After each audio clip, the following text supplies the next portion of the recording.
Step away from the booth right now. Excuse me, officer. Is there a problem? I just bought these. Don't play games with me. Step over here. You're coming with I'm happy to talk, officer. But tell me what this is about. You match I the haven't done description. anything Hands wrong. where I can see them. Now move.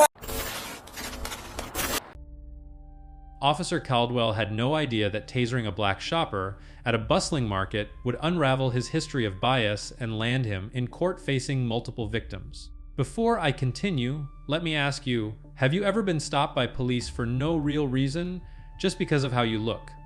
Drop your answer in the comments. Xavier Lewis was the kind of man who turned heads not for trouble, but for his quiet strength and genuine kindness. Born in 1985 in Atlanta, Georgia, to a family deeply rooted in community service, Xavier grew up surrounded by stories of perseverance. His father, a history teacher, filled evenings with tales of civil rights heroes, sparking in young Xavier a passion for justice. His mother, a dedicated nurse, showed him the power of empathy, often bringing him along to volunteer at local clinics where they helped underserved families. Growing up in a vibrant but challenged neighborhood, Xavier saw the harsh realities of racial disparities early on. He remembered police cars patrolling more aggressively in his area than in others, and it left a mark. But instead of bitterness, it drove him to change the system from within. In high school, he was captain of the debate team, arguing for reforms in youth programs. He graduated valedictorian in 2003, earning a full scholarship to Morehouse College, where he studied criminal justice with a minor in sociology. At Morehouse, Xavier was known as the peacemaker. He organized forums on police-community relations, inviting officers and activists to dialogue. His calm presence diffused tense discussions, and he graduated magna cum laude in 2007. Right after, he joined the Georgia State Patrol as an analyst, but his talents quickly propelled him to detective work. By 2010, he was leading investigations into gang activities, using his interpersonal skills to build cases without unnecessary force. In 2012, Xavier moved to Portland, Oregon, joining the Oregon Department of Justice's Organized Crime Task Force as a senior detective. At 37 years old during the incident in 2022, Xavier was 6 feet 2 inches tall, with a fit build from regular gym sessions and basketball games. His style was effortlessly cool: oversized pastel coats over simple tees, paired with bold, colorful sneakers that reflected his optimistic personality. His warm brown eyes and easy smile made him approachable, whether in the field or at community events. Xavier's career was marked by compassion. In 2015, he led a sting operation that took down a major fentanyl distribution ring, resulting in 18 convictions and the recovery of drugs worth $1.4 million. But what set him apart was his follow-up. He connected affected families with rehabilitation resources, helping dozens get back on their feet. Colleagues called him the heart of the unit, praising his ability to de-escalate high-stakes situations. He had a knack for gaining trust from informants, often through small acts like buying coffee during interviews or checking in on their well-being. Outside work, Xavier was a pillar in Portland's Black community. He volunteered at the Urban League, mentoring young Black men on career paths in law enforcement. One winter, he organized a coat drive that collected over 500 items for homeless shelters. His kindness extended to strangers. Once, he spent his lunch break helping an elderly woman fix her car tire, refusing any thanks beyond a smile. Married to Alina, a teacher, they had 3 children, a 10-year-old son and twin 7-year-old daughters. Family time meant picnics in Washington Park or crafting at home, where Xavier taught his kids about fairness and kindness. Xavier's past included overcoming personal biases. As a Black detective in a mostly white department, he faced microaggressions, like being questioned more than his peers on decisions. But he used it to advocate for diversity training, leading workshops that improved department dynamics. In 2019, he received the Governor's Award for Excellence in Public Service for his role in a multi-state operation that dismantled a human trafficking network, freeing 45 victims and arresting 12 perpetrators. His reports always highlighted how racial biases could skew investigations, pushing for data-driven reforms. On that sunny day in 2022, Xavier was dressed in a soft lavender oversized coat and vibrant orange sneakers, browsing the Portland Saturday market for handmade jewelry to surprise his wife. He had no idea this simple errand would expose a pattern of injustice. Type justice, in the comments if you think kindness like Xavier's deserves protection from abuse of power. Officer Daniel Caldwell was 42 years old in 2022, a 14-year veteran of the Portland Police Bureau. Standing at 5 feet 11 inches with a stocky build that came from years of gym routines focused on bulk rather than agility, Caldwell had short, cropped blonde hair turning gray at the temples, pale blue eyes that rarely softened, and a permanent tight-lipped expression that colleagues described as all business. He patrolled mostly downtown and waterfront areas, often assigned to high-traffic events like markets, festivals, and tourist zones. Caldwell grew up in a small logging town in eastern Oregon, Baker City, where his father was a mill supervisor and his mother worked retail.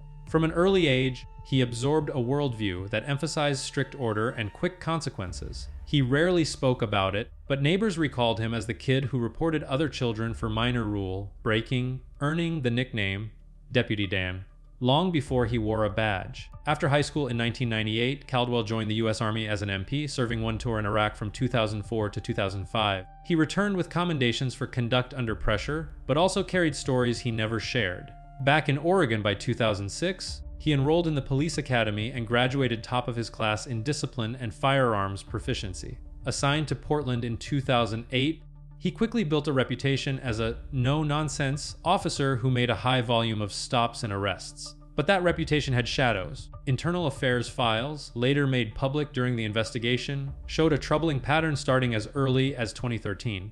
In that year alone, Caldwell conducted 47 pedestrian stops, 34 of them involved black or brown individuals, even though demographic data for the patrol zone showed those groups made up only 19% of the population there. 3 complaints were filed that year for demeaning language and excessive physical contact. 2 were dismissed for lack of video. 1 resulted in a verbal reprimand. In 2015, during a downtown foot patrol, Caldwell detained a 19-year-old black college student for matching the description of a shoplifting suspect. The young man was handcuffed for 28 minutes in public view while Caldwell searched his backpack. Nothing was found. The student filed a complaint. It was closed as unsubstantiated. Caldwell received no discipline. By 2018, the pattern sharpened. 4 separate incidents within 6 months involved black males aged 22-38. In each case, Caldwell initiated contact for minor or vague reasons, furtive movements, nervous demeanor, acting suspicious near retail. 2 of those stops escalated to physical restraint. 1 man was pepper sprayed after allegedly pulling away during a pat down. Body cam footage from the 3rd incident showed Caldwell saying, "You people always think you can walk away," before deploying a compliance hold. That complaint led to mandatory bias training, which Caldwell completed, but his stop statistics did not meaningfully change. In 2020, amid national protests, Caldwell was reassigned temporarily to crowd control. A review later found he used force as bait and strikes and knee pressure on 4 black protesters during a dispersal operation, even though internal reports noted they were complying with orders to move. No criminal charges were filed. He received 40 hours of unpaid suspension. Supervisors described him privately as old school, reliable on paperwork, aggressive on the street, and resistant to newer de-escalation protocols. He had accumulated 112 use of force reports over 14 years, well above the Bureau average of 38 for officers with similar tenure. Yet he maintained solid performance evaluations, often praised for clearing problem areas and making quality arrests. On Saturday, June 18, 2022, the Portland Saturday market was alive under a perfect blue sky. Temperature hovered at 78 BF with a light breeze off the Willamette River. Vendors lined both sides of the waterfront esplanade from the Burnside Bridge to the Steel Bridge. Hundreds of booths selling pottery, glasswork, leather goods, food carts offering tamales and falafel, live music drifting from a small stage near the fountain. Families pushed strollers, tourists snapped photos, couples held hands. The crowd was diverse, relaxed, colorful. Xavier Lewis arrived around 11:40 a.m. He parked his silver Honda Accord 3 blocks away, walked over in his signature style. Loose fit lavender oversized coat hanging open over a plain white tee, slim black jeans, and bright orange and yellow high top sneakers that practically glowed in the sunlight. He carried nothing but his phone wallet and keys. No bag, no backpack. His plan was simple: find a pair of handmade silver earrings with small turquoise stones for Alina's upcoming birthday. He smiled at vendors, made small talk, complimented craftsmanship. Several sellers remembered him from previous visits. He always bought something small and left generous tips. At 12:17 p.m., Xavier stopped at booth 47, run by a native artist named Maria. He picked up a pair of dangling earrings, held them to the light, nodded appreciatively. Maria smiled and began wrapping them. That was when Officer Daniel Caldwell, on solo foot patrol in full uniform, dark blue polo, tactical vest, duty belt loaded, badge FIN 3087, rounded the corner from the food truck area. His eyes scanned the crowd in the practiced sweep of a veteran cop. They landed on Xavier, tall black man. Stylish but loose clothing, hands visible but moving as he gestured while talking to the vendor. Caldwell's posture shifted. Shoulders squared, right hand drifted near his taser holster. He began walking directly toward booth FIN 47.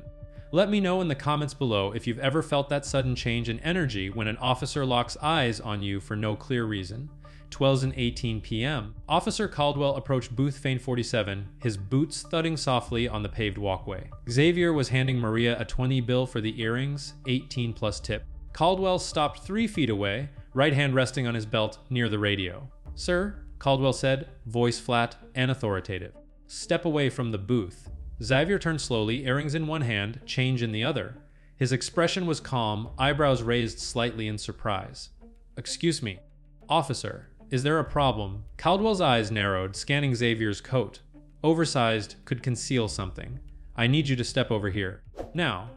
He gestured sharply with his left hand, pointing to a spot beside the booth. Maria paused, wrapping paper halfway done. A few nearby shoppers glanced over, but kept browsing. 18:20 p.m. Xavier pocketed the change, held up the earrings visibly.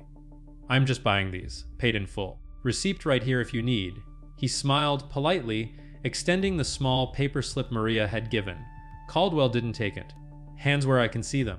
No sudden moves. His tone sharpened, body tensing. Right hand edged closer to the taser. Xavier's smile faded, but he kept his voice even. Officer, my hands are visible.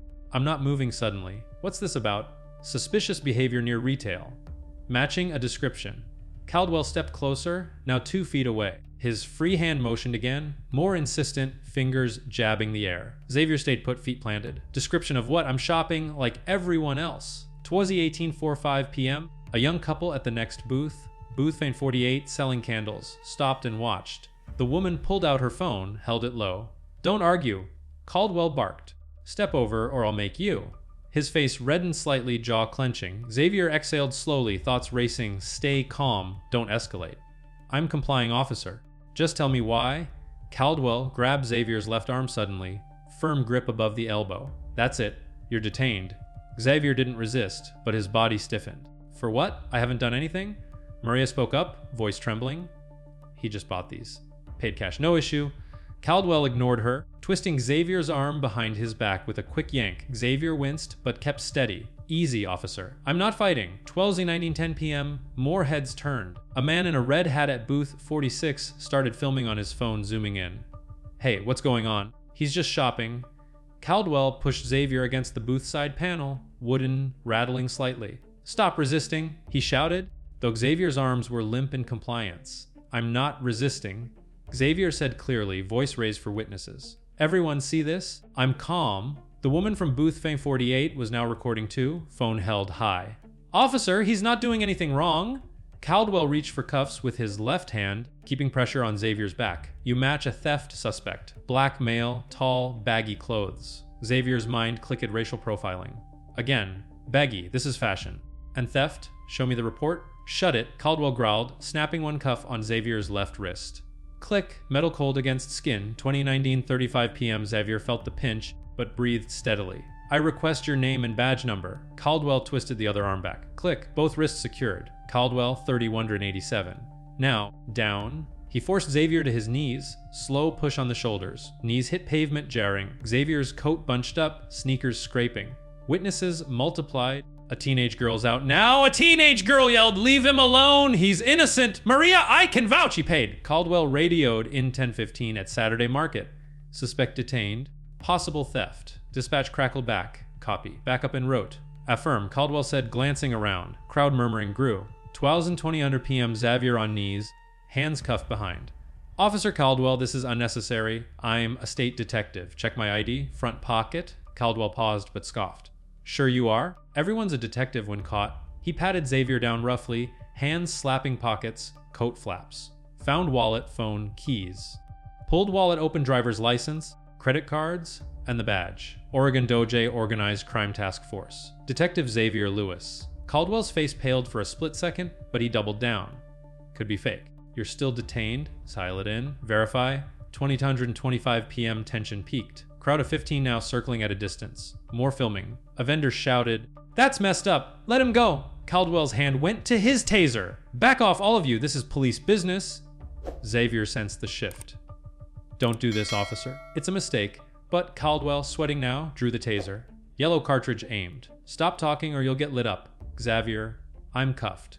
On my knees."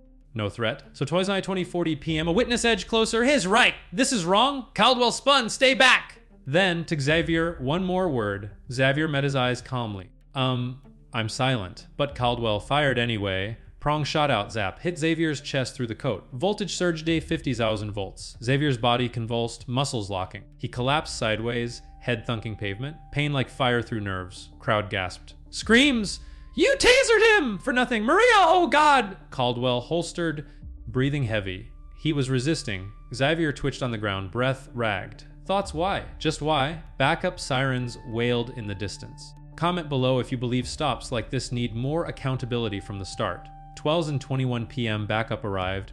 2 more officers in a patrol car. Sirens cutting off abruptly. Officer Ramirez and Sergeant Hayes stepped out, badges glinting in the sun. Caldwell was kneeling beside Xavier, who lay prone on the pavement, taser prongs still embedded in his coat. Xavier's breaths came in shallow gasps, muscles aching from the jolt, but he focused on staying composed.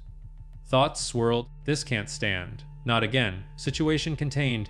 Caldwell said to his colleagues, voice steady now. Suspect resisted during theft stop. Deployed taser for compliance. Ramirez glanced at the crowd. Now 25 people, many still filming. Witnesses. Ignored commands. Caldwell replied, pulling Xavier up by the arm. Xavier winced as the cuffs dug in, but said nothing. Hayes eyed the badge from Xavier's wallet, still on the ground. This guy's claiming detective status. Fake until verified?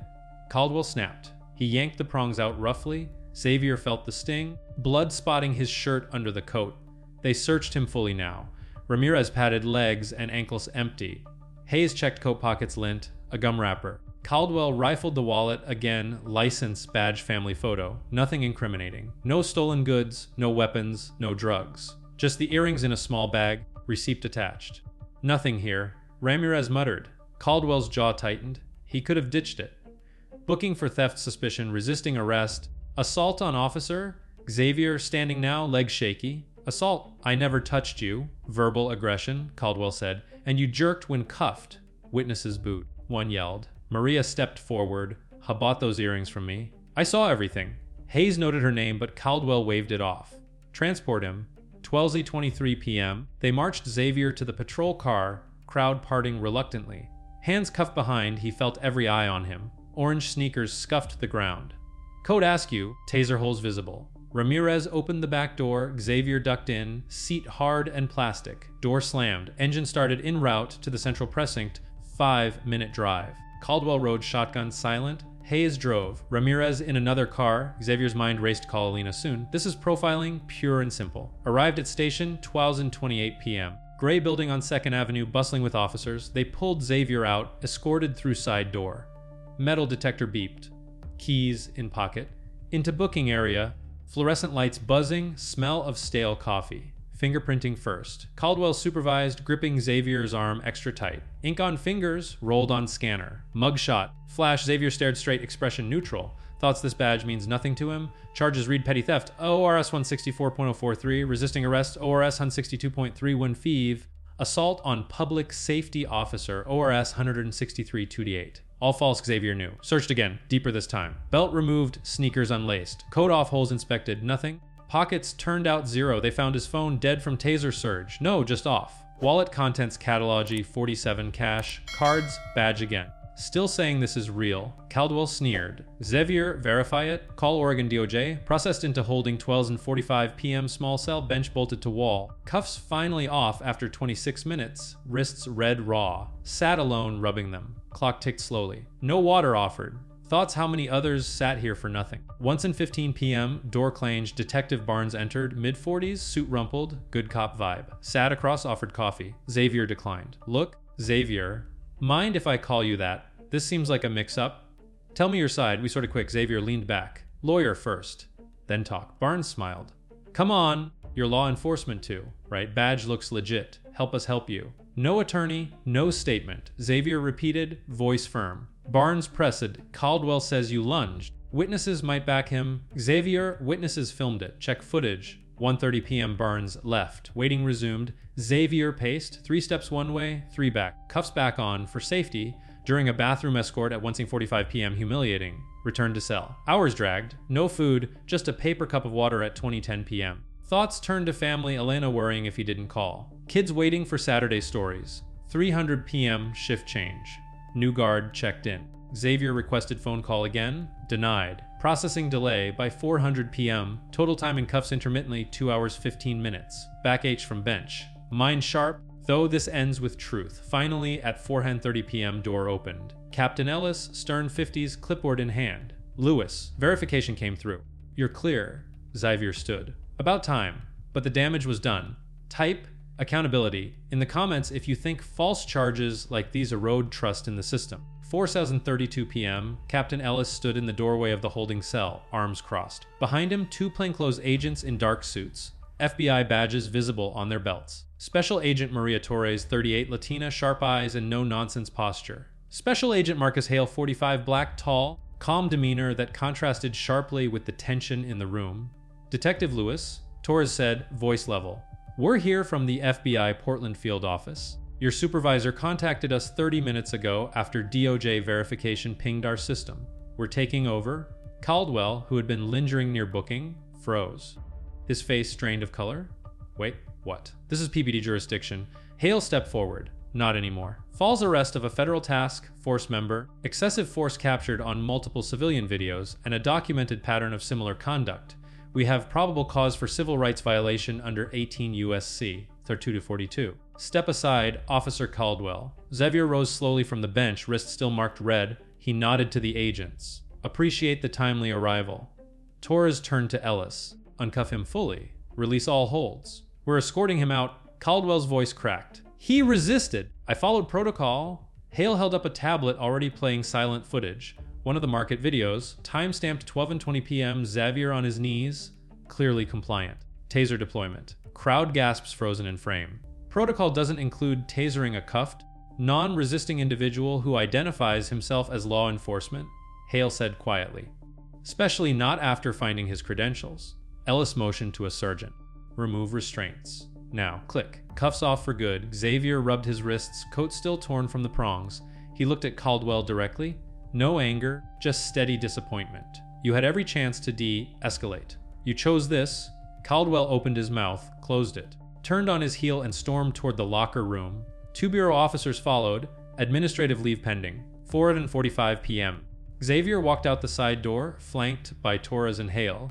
No handcuffs, no drama, just quiet exit under fluorescent hallway lights.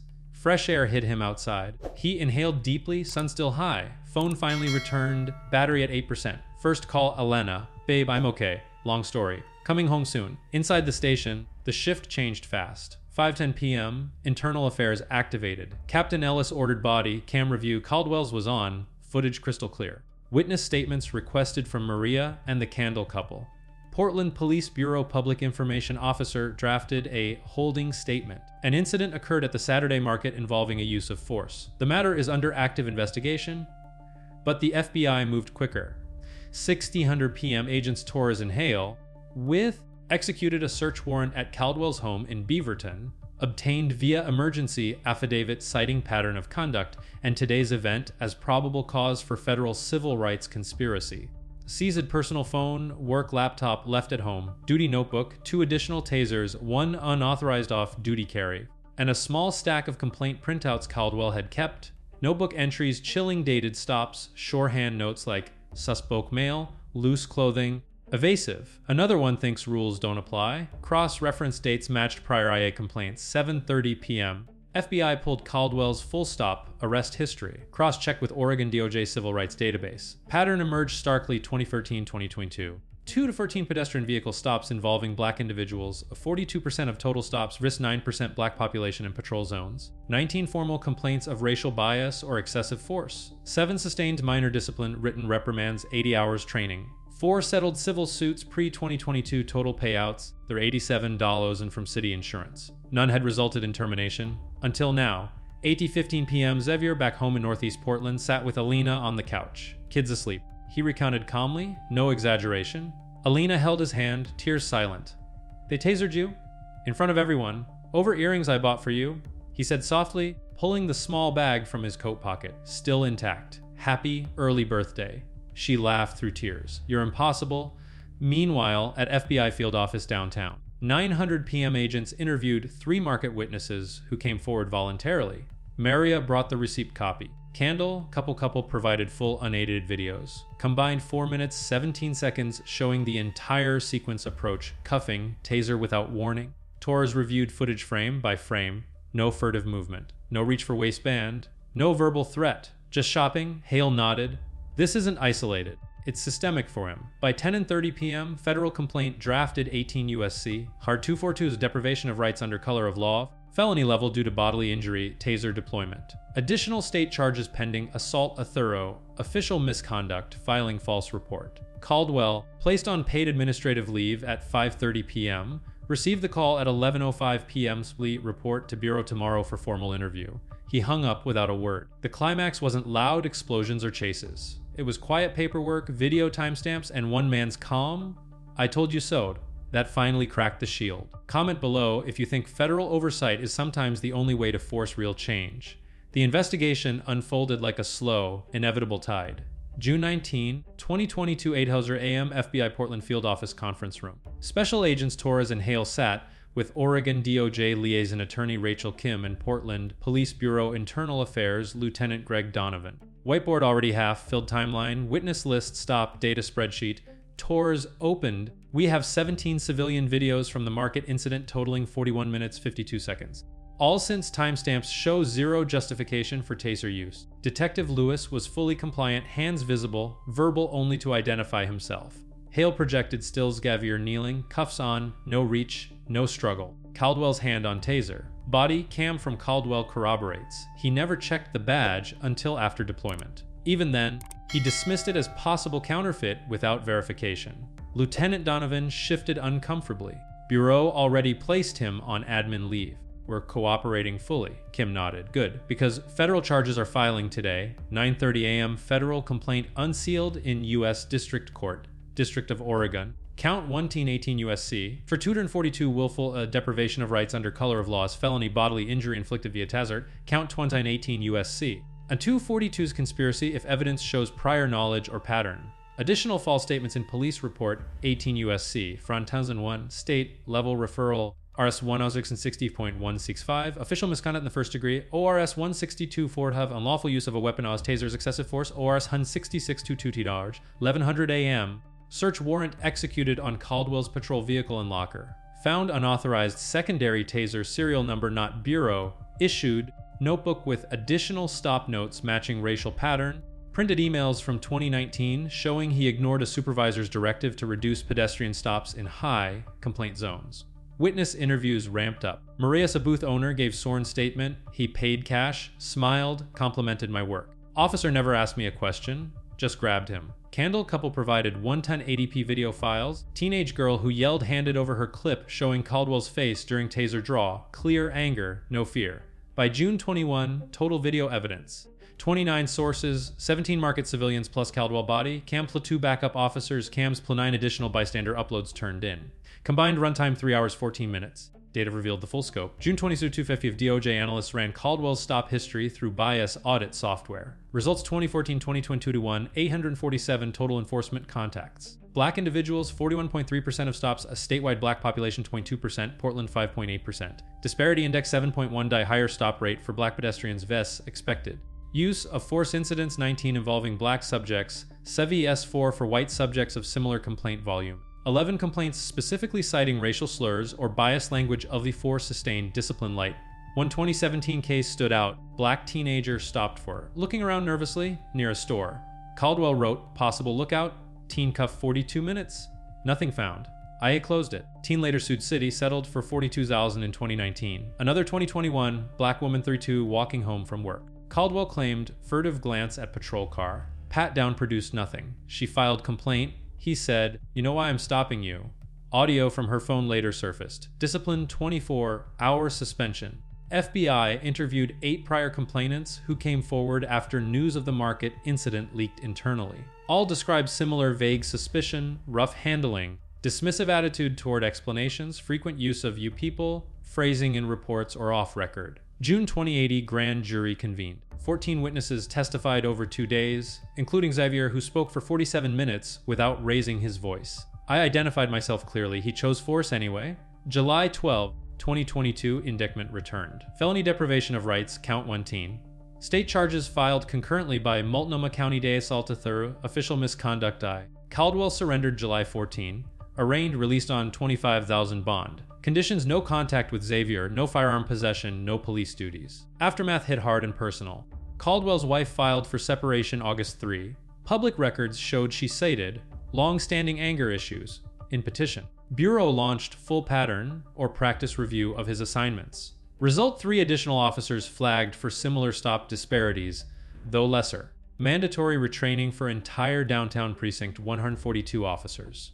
Xavier returned to work July 20 after medical clearance, minor burns from taser prongs, wrist bruising, psychological evil clear. He requested and received temporary reassignment to training division, where he now led de-escalation and bias awareness sessions twice monthly. City quietly settled civil suit with Xavier September 2022, the 1.85 million C medical costs, pain, suffering, punitive. No admission of liability, but funds dispersed within 45 days. Caldwell's trial February 2023. Federal courtroom, Judge Alina Vasquez presiding. Prosecution played 8 minutes of synced video. Jury of 12 to 7 women, 5 men. Diverse watched in silence as taser fired. Defense split second decision.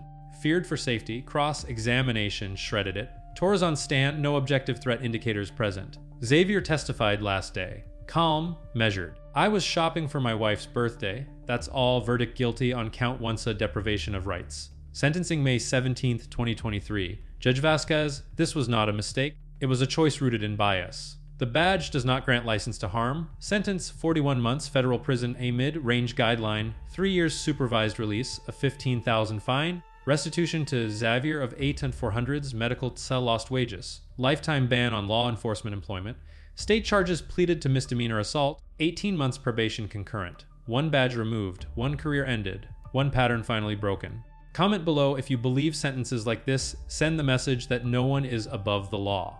October 12, 2023, Multnomah County Courthouse steps, Portland, Oregon. Overcast sky, temperature 58 WF, light drizzle that nobody seemed to notice. A small podium with microphones, flanked by American and Oregon flags.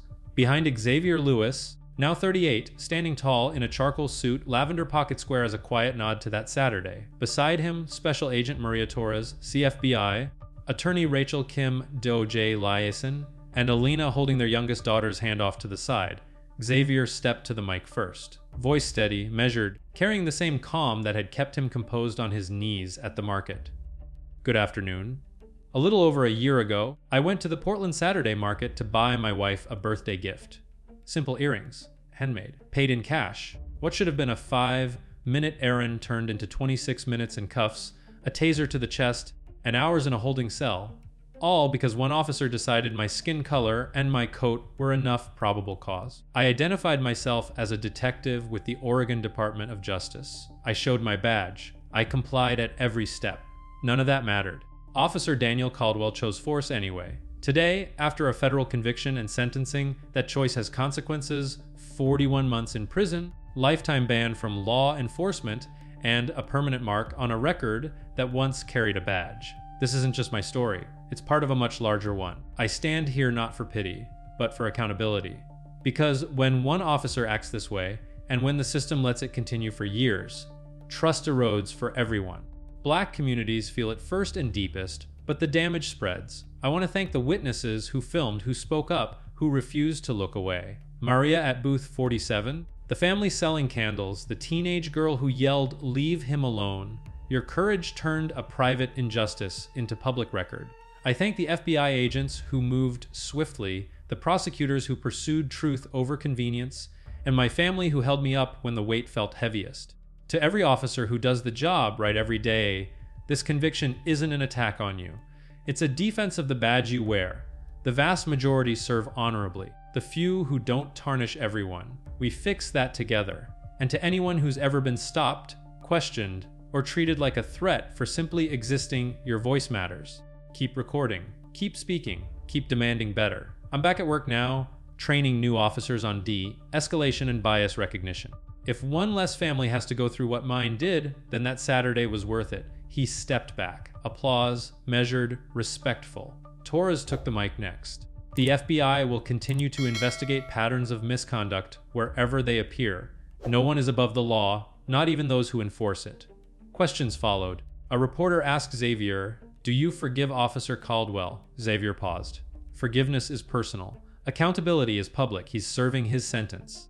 That's where we are. Another. Will you sue the city again? The civil matter is settled. My focus now is prevention, not more payouts. Alina spoke briefly. Why prayed every day he was in that cell? Today we celebrate justice and healing. The press conference ended at 11:42 a.m. Xavier hugged his wife, kissed his daughter's forehead, and walked off the steps hand in hand. Now, some sobering national numbers to put this in perspective. According to the Bureau of Justice Statistics 2020-2023 data, Black Americans are 2.5 times more likely than white Americans to experience police use of force during a stop. Mapping police violence database as of 2024 die. Over 100 people killed by police annually, Black individuals represent 24% of those killed despite being 13% of the population. Stanford Open Policing Project analysis of 200 million stops, Black drivers are searched at rates 2-3 times higher than white drivers, yet contraband is found less often in Black motorists' vehicles. U.S. Sentencing Commission 2022-2024. Of federal civil rights convictions against law enforcement officers under HAR 242, 68% involved excessive force. Average sentence 33 months, meaning Caldwell's 41 months sits on the higher end. DOJ pattern, or practice investigations of 20 feet 2024. 14 major consent decrees in cities including Ferguson, Baltimore, Chicago, Minneapolis, each citing racial disparities in stops, searches, and force. National Police Misconduct Reporting project, an estimated 1 in 1,000 officers faces credible excessive force complaints annually, but only about 11% result in termination. Pew Research 2023, 76% of Black adults say race plays a major role in how police treat individuals. Only 23% of white adults agree. ACL Analysis 2024A, qualified immunity blocks civil suits in 57% of excessive force cases between 2017 and 2023. Bureau of Justice Statistics, so 2022. Only 16% of people who experience police misconduct file formal complaints. Of those, fewer than 8% result in officer discipline. Sentencing Project 2023A. Black men are incarcerated at nearly 6 times the rate of white men, disparities that often begin with street-level encounters. FBI Uniform Crime Reporting supplemented 24 use of force incidents reported by agencies rose 14% from 2019 to 2023, with taser deployments among the most common non-lethal tools. These aren't just statistics, their lives interrupted, families changed, trust fractured. So here are the final questions I leave you with. What would you have done if you were Xavier that Saturday? Staying calm or reacting differently? How many more videos need to surface before departments stop protecting patterns? If qualified immunity shields officers from consequences, who really pays the price? And most important, are we okay with a system where shopping while Black can still end in cuffs and a taser? If stories like this matter to you, if accountability, fairness, and real change matter, hit subscribe right now so you don't miss the next one. Share this if you think millions need to hear it. Type justice in the comments if you believe no badge should ever be a license to harm. Comment below if you think qualified immunity should be ended. Let me know in the comments if you've seen a pattern like this in your town. See you in the next one.